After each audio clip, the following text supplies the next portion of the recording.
Assalamualaikum warahmatullahi wabarakatuh. Penetapan harga produk atau layanan adalah salah satu keputusan sulit yang dapat membawa bisnis kita pada kesuksesan atau menghancurkan bisnis.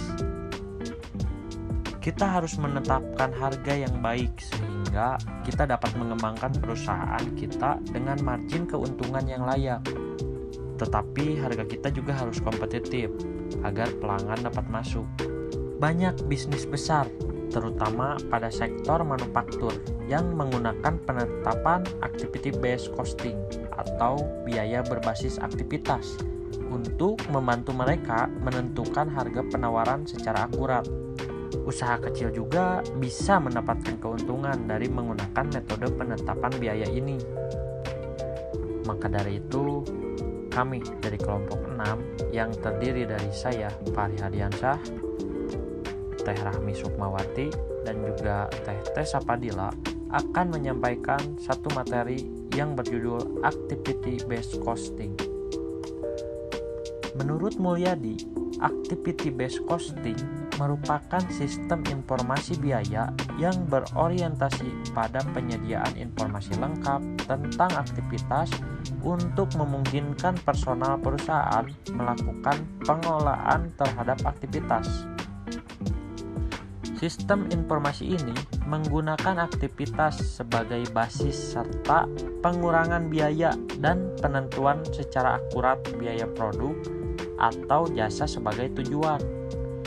Sistem informasi ini diterapkan dalam perusahaan manufaktur, jasa, dan dagang.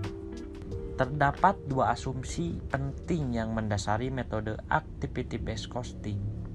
Yang pertama ada aktivitas atau aktivitas yang menyebabkan timbulnya biaya.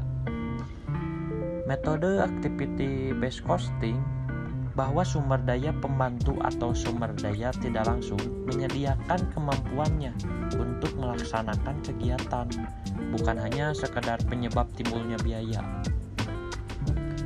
Lalu yang kedua ada produk atau pelanggan jasa. Produk menyebabkan timbulnya permintaan atas dasar aktivitas untuk membuat produk atau jasa yang diperlukan berbagai kegiatan yang menimbulkan sumber daya untuk melaksanakan aktivitas tersebut. Asumsi tersebut merupakan konsep dasar dari sistem ABC atau Activity Based Costing. Selanjutnya, karena adanya aktivitas akan menimbulkan biaya, maka untuk dapat menjalankan usahanya secara efisien, perusahaan harus dapat mengelola aktivitasnya. Dalam hubungannya dengan biaya produk, maka biaya yang dikonsumsi untuk menghasilkan produk adalah biaya-biaya untuk aktivitas merancang, merekayasa, memproduksi, menjual, dan memberikan pelayanan produk. Kemudian di sini ada syarat penentuan harga pokok. Yang pertama, perusahaan mempunyai tingkat diversitas yang tinggi. Sistem activity based costing mensyaratkan bahwa perusahaan memproduksi beberapa macam produk atau lini produk yang diproses dengan menggunakan fasilitas yang sama. Yang kedua, tingkat persaingan industri yang tinggi. Tingkat persaingan industri yang tinggi yaitu terdapat beberapa perusahaan yang menghasilkan produk yang sama atau sejenis. Dalam persaingan antar perusahaan yang sejenis tersebut, maka perusahaan akan semakin meningkatkan persaingan untuk memperbesar pasarnya. Semakin besar tingkat persaingan, maka semakin penting peran informasi tentang harga pokok dalam mendukung pengambilan keputusan manajemen. Yang ketiga yaitu biaya pengukuran yang rendah. Biaya pengukuran yang rendah yaitu bahwa biaya yang digunakan sistem activity based costing untuk menghasilkan informasi biaya yang akurat harus lebih rendah dibandingkan dengan manfaat yang diperoleh, menurut Sugiono 2012. Kemudian yang selanjutnya ada karakteristik activity based costing. Yang pertama, menyediakan informasi detail baik informasi keuangan maupun non-keuangan. Yang kedua, menyediakan informasi untuk pemberdayaan karyawan agar menjadi business people, tidak sekedar karyawan gajian. Yang ketiga, menyediakan informasi biaya untuk kepentingan customer-nya atau operating personal. Yang keempat, menyediakan informasi biaya multidimensi bagi operating personal. Kemudian di sini ada prosedur pembebanan biaya pada sistem activity based costing. Yang pertama yaitu identifikasi aktivitas. Pada tahap ini penting adanya pengidentifikasian terhadap sejumlah aktivitas yang dianggap menimbulkan biaya ketika membuat barang atau jasa dengan cara menetapkan secara rinci tahap proses aktivasi produk sejak menerima barang hingga pemeriksaan akhir barang, jadi serta siap dikirim ke konsumen. Kemudian yang kedua yaitu menentukan biaya yang terkait dengan masing-masing aktivitas. Aktivitas yaitu suatu kejadian yang menjadi penyebab terjadinya biaya atau cost driver. Cost driver atau pemicu biaya yaitu dasar yang digunakan dalam activity based costing, yaitu faktor-faktor yang menentukan seberapa besar usaha dan beban tenaga kerja yang dibutuhkan untuk menjalankan suatu aktivitas. Kemudian yang ketiga yaitu mengelompokkan aktivitas yang seragam menjadi satu.